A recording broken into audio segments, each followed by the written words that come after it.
다 같이 합독하시겠습니다. 그러나 자족하는 마음이 있으면 경건은 큰 이익이 되느니라. 우리가 세상에 아무것도 가지고 온 것이 없음에 또한 아무것도 가지고 가지 못하리니 우리가 먹을 것과 입을 것이 있은즉 족한 줄로 알 것이니라. 아멘. 계속해서 자족과 관련된 말씀을 함께 살펴보겠습니다. 인생을 행복하게 사는 비결 바로 자족입니다. 본문 6절을 보시면 우리에게 자족하는 마음이 있으면 경건은 큰 유익이 된다. 경건이 이익이 된다는 것은 신앙생활이 복되고 행복하고 우리한테 축복이 된다. 그 뜻입니다. 어떤 마음이 있으면, 자족하는 마음이 있으면. 경건은 예수님을 닮아나가는 삶을 뜻합니다. 경건은 하나님께서 가장 기뻐하시는 것이죠. 경건한 신앙, 경건한 삶, 경건한 사람, 하나님을 사랑하고 믿고 의지하며 따르는 그 삶 자체가 바로 경건입니다. 겸손하고도 경건한 신앙의 삶을 살아갈 때 하나님은 크게 기뻐하시고요. 우리 인생은 행복하며 결국 만복으로 가득하게 됩니다. 그런데 하나님을 기쁘시게 해드리며 축복이 가득한 경건을 이루도록 만드는 결정적인 비결, 그것이 무엇인가? 바로 자족입니다. 자족은 주님으로 인하여 만족하며 마음의 행복을 누리는 상태. 어제도 보셨지만 이 자족은 너무나 필요하고 중요합니다. 주님 한 분만으로 만족해하는 그 마음과 삶의 모습, 그 상태. 주님 감사합니다. 주님 한 분만으로 저는 만족합니다. 가장 크게 기뻐하며 즐거워합니다. 사실 주님이 최고의 선, 최고의 축복, 최고의 행복, 우리 주님은 모든 복의 원천이십니다.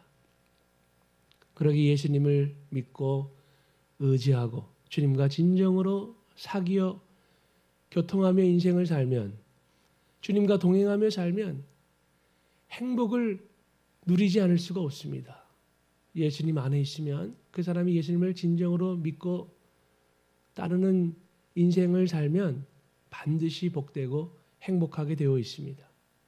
중간에 역경도 있고 또 때로 삶의 여정 속에서 고난과 시련이 있을지라도 초대교회 성도들을 보게 되면은 주님 굳게 믿고 소망 중에 인내하면서 담대하게 기뻐했죠. 자족하는 삶을 주님 안에서 영위하며 살았습니다. 헛된 교만이나 욕심을 버리고 겸허하게 주님 한 분만으로 만족해야 하면서 감사와 평안과 기쁨으로 사는 것, 그것이 바로 참된 자족입니다. 하나님 기뻐하시는 삶의 모습이죠.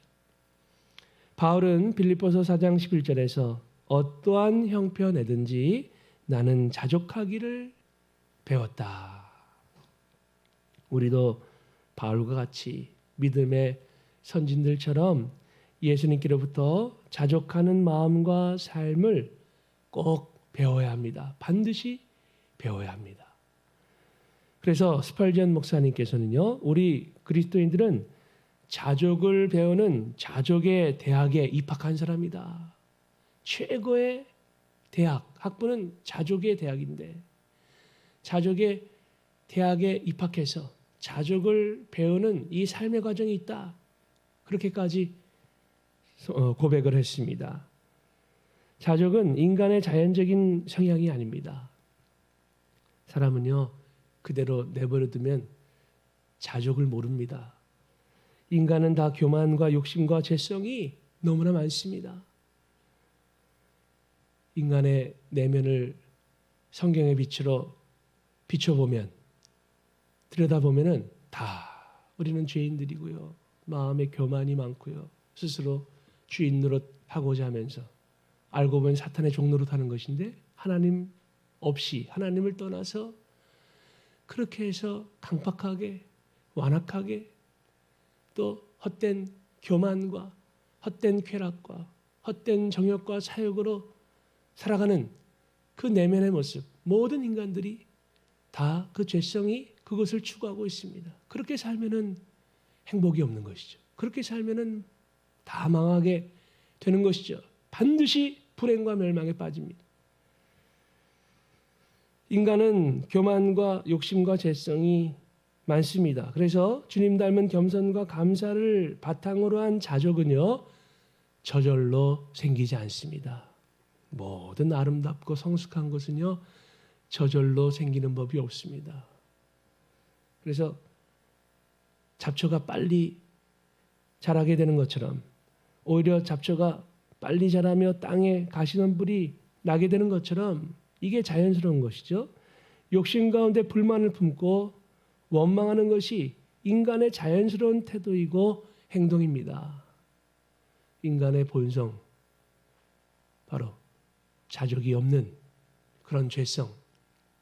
그래서 그대로 방치해두면, 내버려두면은요, 성숙한 행복, 성숙한 만족을 누릴 수가 없습니다.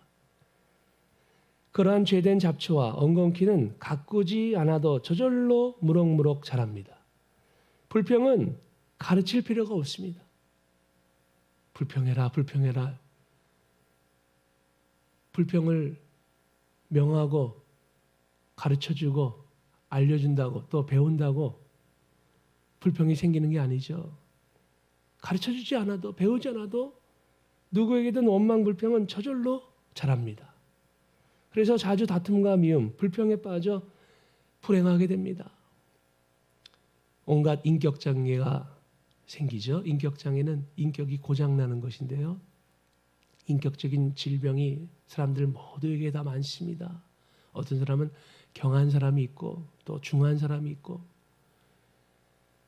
경중의 차이가 있을 뿐이지 다 인격적인 병리를 갖고 있습니다. 그 인격적인 병리 파헤쳐 보면은요, 그 안에 욕심, 교만, 죄성. 그래서 참된 기쁨, 참된 사랑의 은혜의 관계 잘 누리거나 나눌 수가 없도록 인간의 그 마음과 내면과 인격이 많이 병들어 있습니다. 오직 치유의 길은 예수님 앞에 회개하고 주님을 의지하고 주님 말씀, 주님 사랑, 주님 구원, 주님 은혜를 받고 누리는 것, 그것 외에는 없습니다.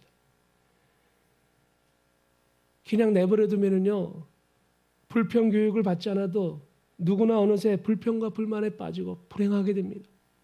그러나 소중한 것들, 주님 기뻐하시는 삶들은요, 다 날마다 꾸준히 심고 가꿔야 합니다. 원망 불평은요, 성숙한 것 아니죠. 미숙한 것입니다. 왜? 사람한테 불행을 가져다 주기 때문에. 그런데 내버려두면 다 모든 사람들은 원망과 불평에 빠져 살게 되어 있고, 감사는 그렇지 않습니다. 감사와 자족은요, 배워야 합니다. 주님께로부터 성경을 통해서 계속해서 배우고 지식적으로 배울 뿐만 아니라 감정적으로도 그것을 주님 안에서 향유하도록 계속 연마하고, 정서적인 연마, 또 의지적인 행동, 이 모든 전인격적인 배움을 통해서, 전인적인 배움을 통해서 좋은 성숙이 이루어지게 됩니다. 사랑의 삶도, 감사의 삶도, 겸손한 삶도, 자족의 삶도 다 거룩한 배움, 경건의 연습을 통해서 아름답게 고양되고 성숙하게 이루어지게 되는 것이죠. 그러니까 저절로 되지 않습니다. 모든 아름답고 성숙한 작품들, 아름다운 삶의 결실들은 다 부단한 연습과 거룩한 연습, 경건의 훈련을 통해서 성령님 안에서 이루어지게 되니까요. 사랑과 희락, 화평, 자비와 양선, 충성, 오래 참음, 온유, 절제는 다 성령님의 열매로서 저절로 생겨나는 것이 아니고 성령님을 의지하고 성령님을 따르고 부단히 성령님 안에서 경건의 연습, 훈련을 감당할 때에 아름답게 이루어지게 됩니다. 저절로 축구 선수가 저절로 축구 잘하지 않죠. 운동선수가 저절로 운동 잘하지 않습니다. 수영선수가 저절로 그냥 나도 봤더니 저절로 수영을 잘하더라. 그런 일은 없습니다. 계속 연습하고 그래야 모든 좋은 기량들, 좋은 그런 성숙한 태도나 내면적인 삶은 더더욱 그렇고요. 내면적인 삶과 외면적인 모든 아름다운 복되고 좋은 일들은요. 좋은 삶들은 다 연마를 통해서 부단한 연습을 통해서 이루어지게 됩니다. 자족은 최고의 그런 배움입니다. 가장 귀한 삶의 내면의 모습인데요. 주님 안에서 감사하고 기뻐하고 만족해하고 그 사랑을 그 은혜를 함께 나누고 최고의 삶이죠. 가장 하나님께서 기뻐하시는 삶입니다. 그래서 바울은 나는 자족하는 법을 배웠노라. 주님께 배웠다. 고백을 했었습니다. 밀을 얻고 싶으면 땅을 갈아 밀을 심어야 합니다.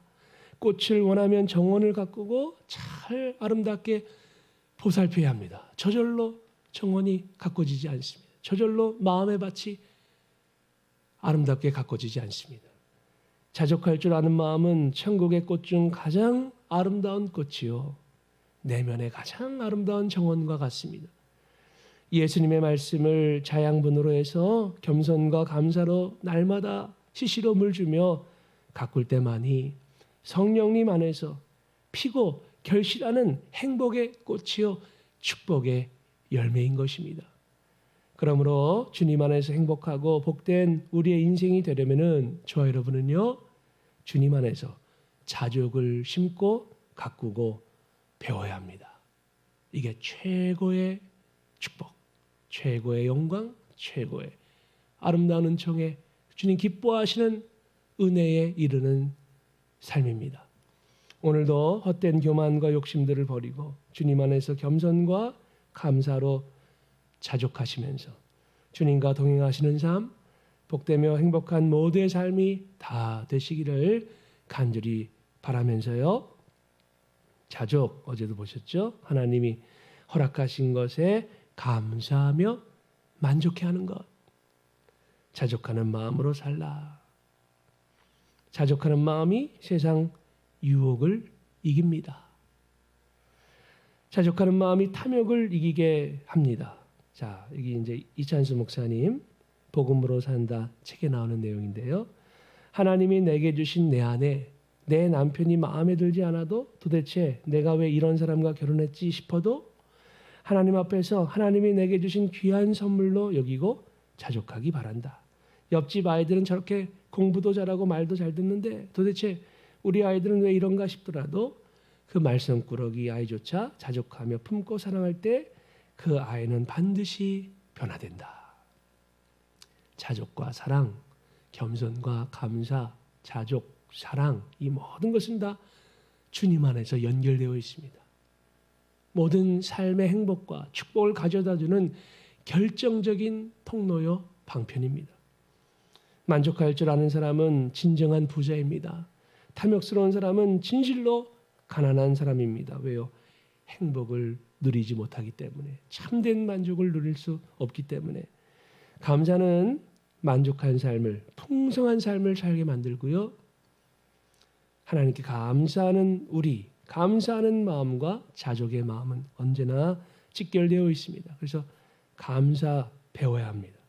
오늘 만족을 배우지 못하는 사람은 내일이 와도 결코 감사를, 만족을 배우지 못합니다. 그래서 오늘 하루하루의 날마다의 삶 속에서 오늘 시간 속에서 감사해야 하면서 하나님 감사합니다. 은혜 주셔서 감사합니다. 생명 주셔서 감사합니다. 이런 은총 주셔서 감사합니다. 고난 속에서도 주님 바라보게 하심에 감사합니다. 영원한 생명, 은혜, 구원 가운데 하나님의 사랑과 은총 속에 살게 해주심에 진심으로 감사드립니다. 주님 앞에 감사하시고 가족과 지체와 이웃에 대해서도 감사한 마음으로 감사를 표현하시기를 바랍니다. 작은 것에도 만족하고 감사하라. 감사는 욕심이 없는 마음입니다. 없으면 없는 대로, 있으면 있는 대로 자족할 줄 압니다. 오늘의 일상을 소중히 여기고 작은 호의에도 감사합니다. 그래서 감사하는 삶을 언제나 풍요롭게 기름지게 만듭니다. 감사는 최고의 자족의 비결. 커피 한 잔과 감사와 자족, 이 두 가지를 묵상하며 하루를 시작하면 하루하루가 얼마나 행복한지 모른다. 커피 한 잔, 감사와 자족. 이찬수 목사님의 책에 이렇게 나온 글귀인데요. 커피 한 잔, 감사와 자족. 감사가 나를 살렸다. 가장 힘든 지금 감사가 가장 필요한 순간이다. 오늘 미리 드리는 감사가 내일의 기적을 가져다 준다. 감사는 능력, 자족은 능력입니다. 하나님의 자녀된 권세 누리는 사람들은 감사하며 주님 안에서 자족합니다. 만족하는 마음으로 경건하게 사는 사람에게 신앙은 큰 유익이 됩니다. 하나님 아버지 감사합니다. 주님 앞에 우리 삶을 다 맡기면서 욕심을 비우게 하소서. 그리고 주님만으로 감사하며 기뻐하는 자족의 마음을 갖게 하소서. 주님 안에서 만족할 때 회복과 축복이 있고 가족과 이웃과 함께 은혜와 행복을 풍성히 나누는 인생이 되는 줄 믿습니다. 주님께서 친히 우리의 영혼을 다스려 주시어서 오늘도 주님 안에서 감사하며 자족하도록 도와주시옵소서. 예수님 이름으로 기도합나이다. 아멘. 우리 함께 이 시간 계속해서 기도하시는데요. 주님을 사랑하고 주님 한 분만으로 만족하며 주님의 구원의 감사, 은혜에 늘 감사하는 우리가 되게 해달라고 함께 기도 올리시겠습니다. 하나님 아버지 감사합니다. 주감동 40일 이제 계속해서 10일째 되는 날 주여 주님과 감사로 동행하는 이 40일 이 사순절 기간을 우리 주님께 영광 올려드리며 살아가는 우리 성도님들 저와 우리 온 지체 교우분들 되시도록 또 우리의 가족들 자녀들 되도록 축복해 주시고 우리의 이웃들 되도록 인도해 주시옵소서. 감사로 제사 드리는 자가 나를 영화롭게 하나니 나의 구원을 그에게 보이리라 말씀해 주신 주님 항상 기뻐하라 쉬지 말고 기도하라 범사에 감사하라 이것이 그리스도 예수 안에서 너희를 향하신 하나님의 뜻이니라. 너희는 또한 감사하는 자가 되라. 내가 자족하는 비결 일체의 비결을 배웠다 고백하면서 감사함으로 그 자족을 누렸고 감사함으로 주님 앞에 영광